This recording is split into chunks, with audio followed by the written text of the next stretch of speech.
ये बात साल 2008 की है। एक व्यक्ति आखिरकार बीमार पड़ जाता है और अपना इलाज कराने के लिए जब वह हॉस्पिटल पहुंचता है तो डॉक्टर कहते हैं कि तुम्हें थोड़ा ब्लड चढ़ाना पड़ेगा।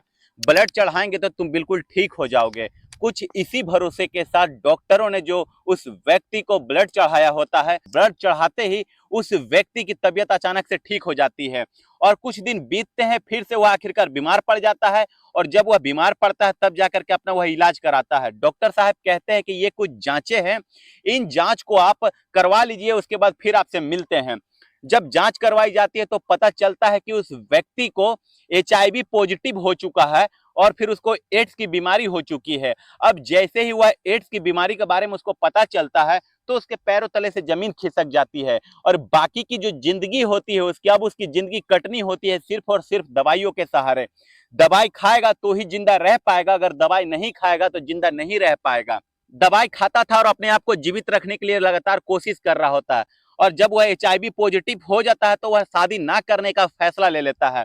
लेकिन एक लड़की उसकी जिंदगी में ऐसी आती है कि उस लड़की के साथ रहता है और साथ साथ रहने के बाद बहुत सारे जो काम होते हैं वे सब काम भी किया करता था और साथ ही एक ऐसी खबर पूरे हिंदुस्तान ही नहीं बल्कि पूरी दुनिया में फैल जाती है कि इस खबर ने जो कि पूरी इंसानियत के जो कई तरीके के सवाल होते हैं और फिर यह एहसास करा दिया जाता है कि इस दुनिया में कोई किसी का नहीं होता है और जरा सा भी मुसीबत आती है तो जो लोग अपने होते वे तो साथ छोड़ते ही छोड़ते हैं, लेकिन जो गैर होते हैं वे कहीं दूर जाकर के खड़े हो जाते हैं।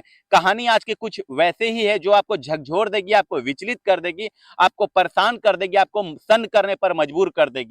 नमस्कार, आदाब, सत श्री अकाल। मैं मनोज यादव, मेरा अभिवादन स्वीकार करें। आज की जो सच्ची घटना मैं आपको सुनाने जा रहा हूं, यह सच्ची घटना है महाराष्ट्र प्रदेश का मुंबई शहर होता है और मुंबई शहर से लगा हुआ एक मीरा रोड कस्बा होता है।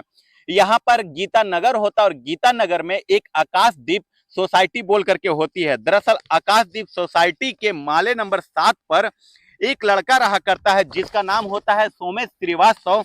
और फिर सोमेश श्रीवास्तव जो कि 5 जून 2023 की शाम लगभग आसपास का यह वाकया होता है, जब वो अपनी ड्यूटी से घर वापस आता तो घर आने के बाद अपनी मम्मी से कहता है कि मम्मी, घर में किसी तरीके के बदबू आ रही है, दुर्गंध आ रही है, मुझे समझ में नहीं आ रहा कि आखिरकार तुम्हें यह ध्यान क्यों नहीं आया।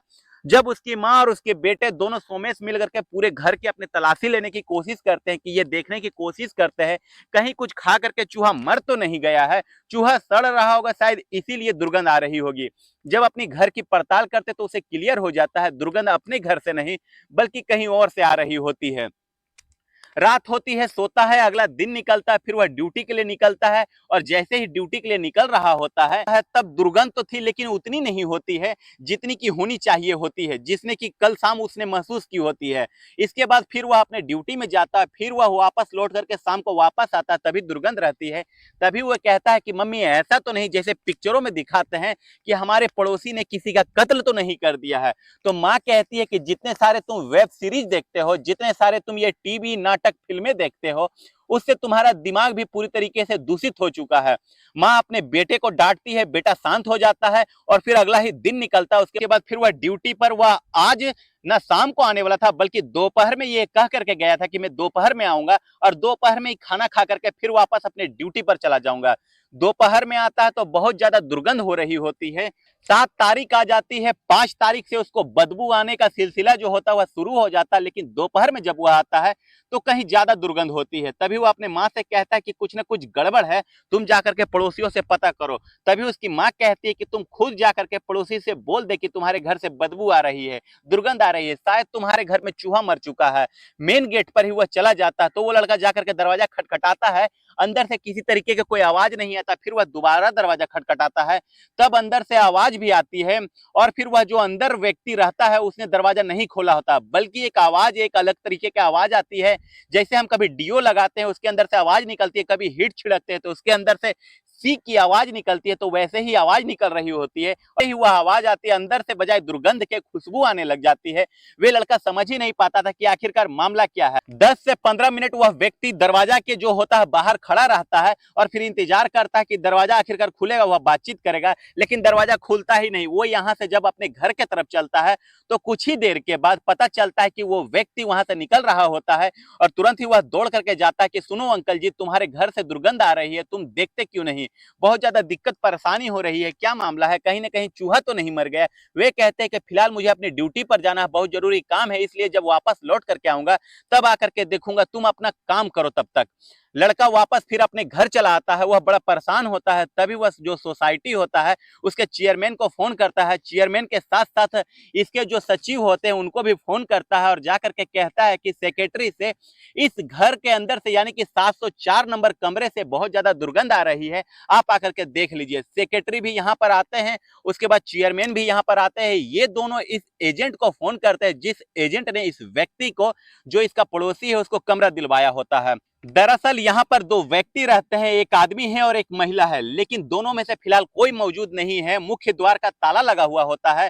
तभी वे सेक्रेटरी और चेयरमैन के माध्यम से पुलिस को फोन किया जाता है। पुलिस मौके पर आती है तो पुलिस को भी दुर्गंध आ रही होती है। अब जो पुलिस होती है उस जो किराएदार होते हैं उसकी परमिशन के बगैर बजाय वह अपने काम करना शुरू कर दिया होता है। जैसे ही दरवाजा खोलने की कोशिश कर रहे होते हैं, जो कि उसमें ताला लगा होता है, ताला तोड़ दिया जाता है। जैसे दरवाजा खुलता है तो बहुत ज्यादा दुर्गंध आ रही होती है।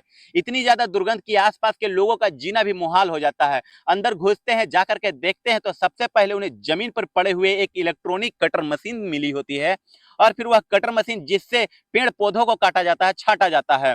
और फिर आगे चलते हैं तो बेड पर कुछ पॉलिथीन रखी हुई होती है ब्लैक कलर की, लेकिन पॉलिथीन खाली होती है।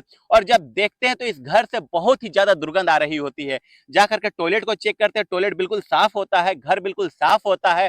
अब ये बदबू आ कहां से रही, तभी जाकर के देखते हैं कि रसोई के अंदर 3 बाल्टियां रखी हुई है, एक कुकर रखा हुआ है। बाल्टियों के अंदर ब्लड जो होता है पूरे ऊपर तक भरा हुआ रहता है, और जब किसी चीज से उसे हिला करके देखते तो शरीर के छोटे छोटे टुकड़े होते हैं, मांस के टुकड़े होते हैं। वे ये नहीं समझ पा रहे थे ये आखिरकार टुकड़े किसके हैं। तभी जो एक व्यक्ति होता है इनमें से, वह कुकर खोल करके देखता है तो कुकर के अंदर भी मीट रखा हुआ होता है। वे कैसा मीट है, किसका है, वे समझ नहीं पा रहे होते हैं। अब ये तो क्लियर हो चुका होता है कि यहाँ कुछ ना कुछ गड़बड़ हुई है।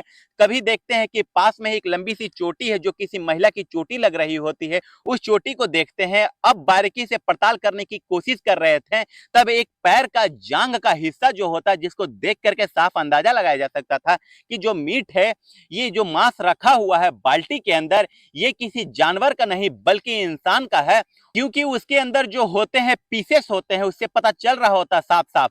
अब जो होते हैं कुकर है जो उसके अंदर, और पास में ही एक मिक्सी मशीन होती है।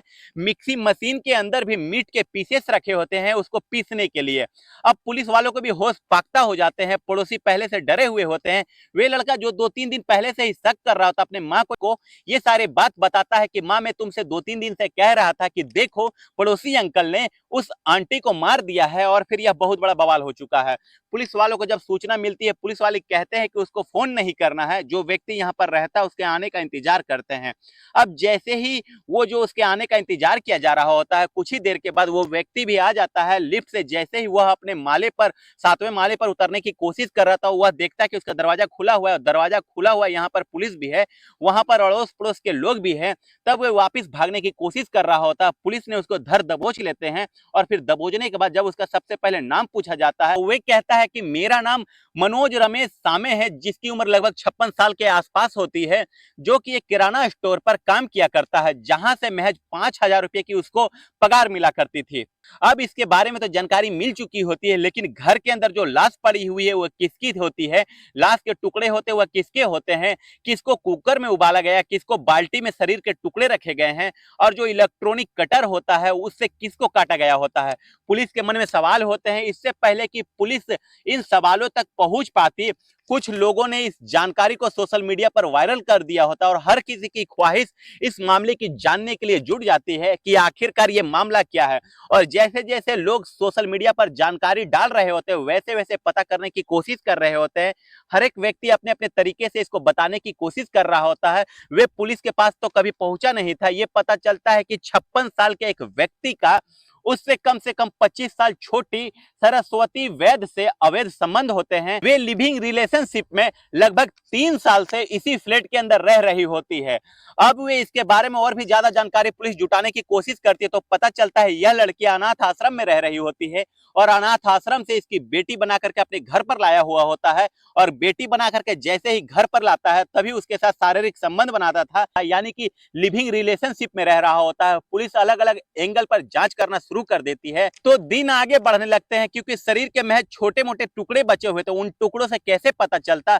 पुलिस इससे और पूछताछ करती है तो पूछताछ करने पर यह बताता है कि मैंने इसकी हत्या नहीं की है, बल्कि 3 जून 2023 को जब वह घर आता है तो ये आंगन में मरी हुई पड़ी हुई होती है, इसके मुंह से झाग निकल रहे होते हैं। जरूर इसने कुछ खा करके अपनी जीवन लीला को हमेशा हमेशा के लिए खत्म करने की कोशिश की है। अब यह बात कहीं पुलिस को ना पता चल जाए, ये बात कहीं पुलिस के अलावा आसपास के लोगों को पता ना चल जाए, इसलिए वे उसकी लाश को ठिकाने लगाने की कोशिश कर रहा हो तो वे सीधा बाजार जाता है। बाजार से इलेक्ट्रॉनिक कटर मशीन लेकर के आता है, उसके शरीर को खींच करके सीधा बाथरूम के अंदर लेकर के जाता है और बाथरूम के अंदर ले जाने के बाद उसके शरीर के छोटे छोटे पीसेस करता है, टुकड़े करता है और फिर उन टुकड़ों को बाल्टी के अंदर भर दिया जाता है। उसके बाद बाल्टी को अपना रखता है और रसोई के अंदर, और जैसे जैसे उसको मौका मिल रहा होता वैसे वैसे वह उसे मिक्सी में पीसता था।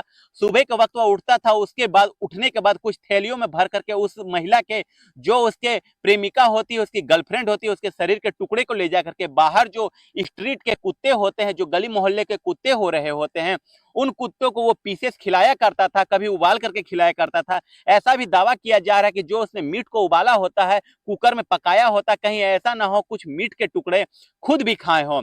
अब पुलिस इस प्रकरण की जांच में जुट जाती है कि कौन व्यक्ति है, तो पता चलता है कि 5,000 रुपए महीने के हिसाब से कमाने वाला यह व्यक्ति राशन के दुकान में काम किया करता था। जिस जगह पे यह रह रहा होता है, जो उसका किराया होता है वह 10,000 रुपये होता है। एक व्यक्ति जो 5,000 रुपये महीने कमाता है, 10,000 रुपये किराया दे रहा है, जो घर में एक लड़की रहती है सरस्वती, जिसकी उम्र लगभग 32 साल है, उसका खर्चा भी चलाता है, तो आखिरकार इसके सोर्स ऑफ इनकम क्या है? तो इसके बारे में पता चलता है कि वो रूबी एक जगह है, वहां पर इसका एक खुद का फ्लैट होता है, जहां पर 35,000 रुपये प्रति माह के दर से उसको किराया मिला करता था और फिर उसी किराए से उसके दुकान से मिलने वाले जो रकम होती है 5,000 रुपये, कुल मिलाकर के 40,000 रुपये हो जाते हैं और 40,000 रुपये से ये अपना घर बार चला रहा होता है।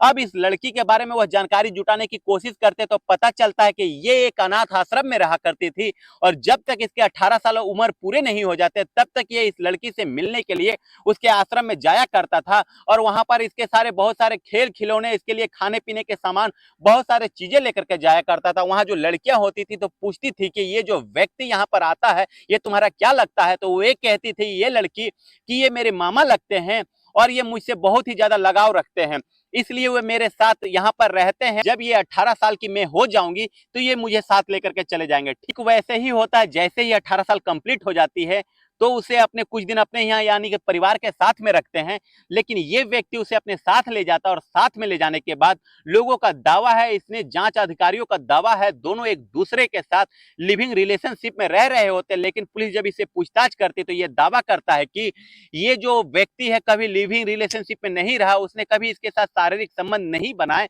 बल्कि ये दोनों साथ साथ जरूर रहा करते थे और फिर वे उसका पूरी तरीके से ख्याल भी रखा करता था। पुलिस इससे अब और भी पूछताछ करती तब इसने एक हैरान करने वाला किस्सा सुनाया। वे कहता है कि साल 2008 की बात है, एक बार यह अपना इलाज कराने के लिए डॉक्टर के पास गया था, उसको ऐसा ब्लड चढ़ाया गया, उसे नहीं पता होता कि उसमें जो ब्लड चढ़ाया गया है उसमें जो नीडल लगाई गई हुई होती है उस नीडल से उसको HIV हो सकता है और इसलिए वह HIV पॉजिटिव हो चुका होता है। इस लड़की के साथ जरूर रहा करता था। इसका दावा यह भी है कि कभी इसने इसके साथ शारीरिक संबंध नहीं बनाए और इसलिए जब वह HIV पॉजिटिव हो चुका होता है तो इसलिए उसने कभी शादी करने का फैसला नहीं किया। हालांकि पुलिस को जो शरीर के टुकड़े मिले हैं उन टुकड़ों के आधार पर पोस्टमार्टम कराएगी पुलिस और पोस्टमार्टम करवाने के बाद पुलिस ये पता करने की कोशिश करेगी कि आखिरकार इस लड़की ने खुद मरी थी या फिर इसको मारा गया था या फिर इसको भी HIV पॉजिटिव या थी या फिर कोई और वजह थी।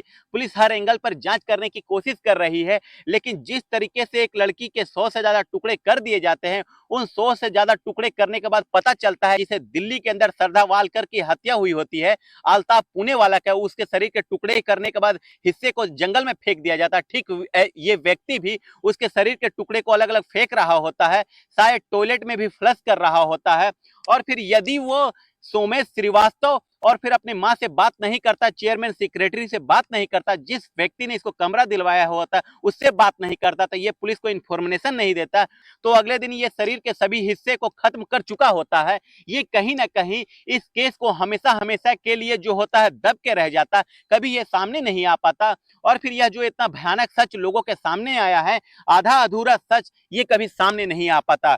दोस्तों, इस पूरी घटनाक्रम को सुनाने का उद्देश्य किसी को परेशान करना नहीं है, किसी का दिल दुखाना नहीं है, बल्कि आपको जागरूक करना है, आपको सचेत करना है। दोस्तों, अगर वीडियो अच्छी लगी हो तो चैनल को लाइक शेयर सब्सक्राइब करना ना भूले। मिलते हैं अगले किसी नए वीडियो में, तब तक के लिए जय हिंद, जय भारत।